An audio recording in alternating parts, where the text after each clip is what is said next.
because this casting on these ends isn't made for these generic ones. Okay, so today we are doing a little maintenance on the John Deere 5-bar hay rake. This is a ground-driven John Deere 670, and what he was telling me about it, besides the fact that we're replacing teeth, these teeth we use are universal, and the John Deere ones were $6. $8 instead of $8, and at Tractor Supply you can get a universal one for $2. I was looking online last night, and there are universal ones for like $5 and $6.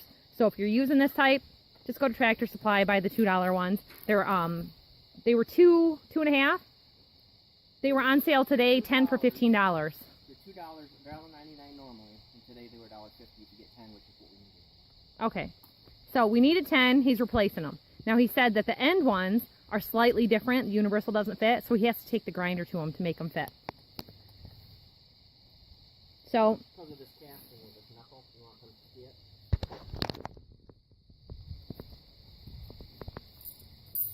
so we have our 10 replacements to put on. The universals up here are real wide, just generic. So this nice casting comes back from this knuckle. So you have to grind a little piece out to get it to fit in, but all the other ones are perfect. That's all you got to do is grind in. Because otherwise, you can put it on without it, but then it's cockeyed like this, and it'll hit these. Okay.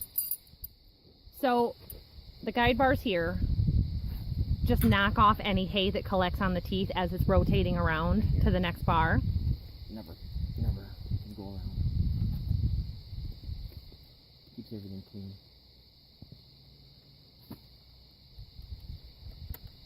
So we've kind of delayed putting these on until too many of them needed to be done, because it's kind of a pain in the butt to get the grinder out to replace one. They just all bolt on. We're actually going to do a little bit of an experiment today, because this is what happens. The bottom, they actually break out when you're in very heavy hay, or they get very old. So see, this is his end one. He had that ground down so that it would fit on there. You see how it's notched? We actually bought a variety of just the spring tooth teeth that aren't rubber mounted to see if one of these might be usable, and it's really hard to tell, so I'm just going to kind of watch them. We have a Massey Ferguson, a New Holland, a John Deere, and International. So we're going to try each one, see how the hook goes on here and the angle of the teeth. The ends of the teeth are all different lengths. So I already know the black one's not going to fit because I checked it out. But the trick is knowing if it's going to hit these crossbars here as it rotates around. So tell me about these back wheels, what you were saying.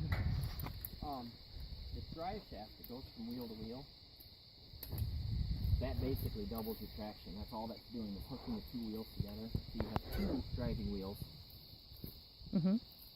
instead of just this one. Because this is going to attach on this wheel to engage it. Yeah, when you get to the field, you can unhook this. This, if you pull this, there's a lever right there with the cable. You're supposed to be able to take it out of gear. I saw that. That'd be in the field. This would be transport. Okay. So since the cable's broke, that cable comes up through this ring. That's the idea. But you can just pop this off anytime you want and set it on there. There's a little post right there. So when you get to the field, you engage that. You just pick this up and put it on there, and then it's in. Okay. And then you got to lower it down with those handles up there. So you can see different varieties. This one, the John Deere, the way it's curved. That's original. Yeah. So every summer we just go buy a handful of them. If the store's got 5, we just buy 5 and have them on the shelf. It doesn't take that many. It's just that anything that's all metal is going to be a way better idea. Right, because of the rubber. So what I see on a lot of them is the angle part. See, this is a newer one, how it tips. This one is worn down to just, half an inch. This one's worn down right to a point.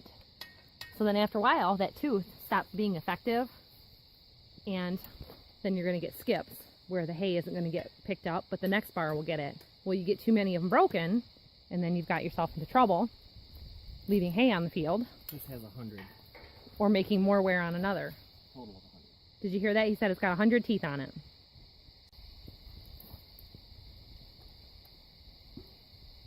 So he's a handy fabricator. You know, he's always found a way to make something work that's not quite right.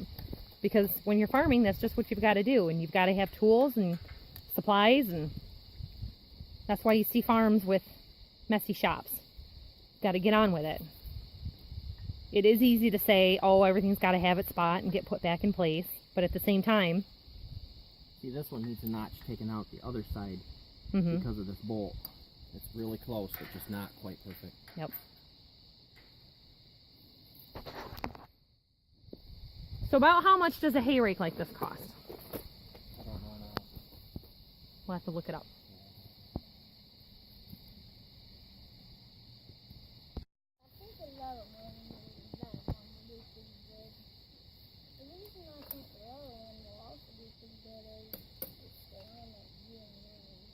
Trey thinks the yellow one might work the best for the angle that the spring is mounted.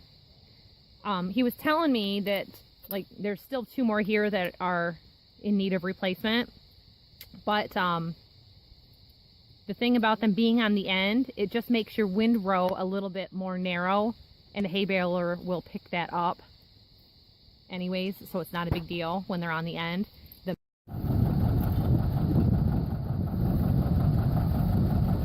Okay, so he's got his rear wheel all engaged so that he'll have the second wheel as a drive wheel.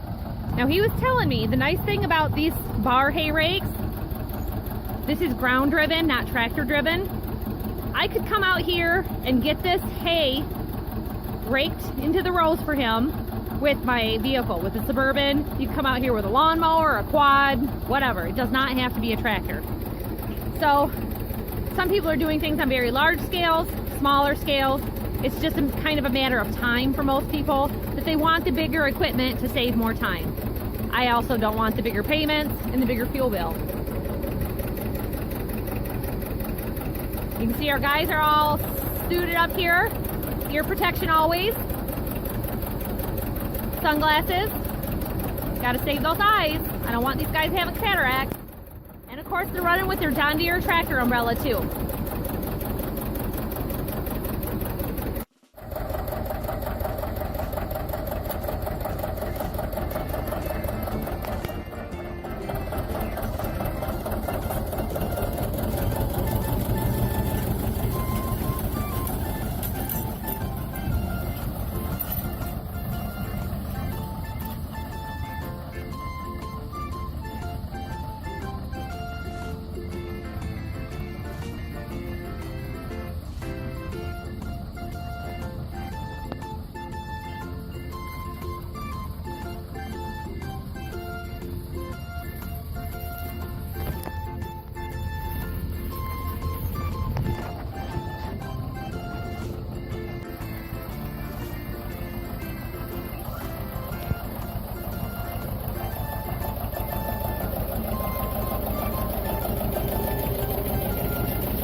Alright everybody, thanks for watching. Don't forget to hit that like button if you liked it, share it with a friend, and don't forget to hit the notification bell so that you know when the next video comes live. We'll see y'all next time. Bye-bye!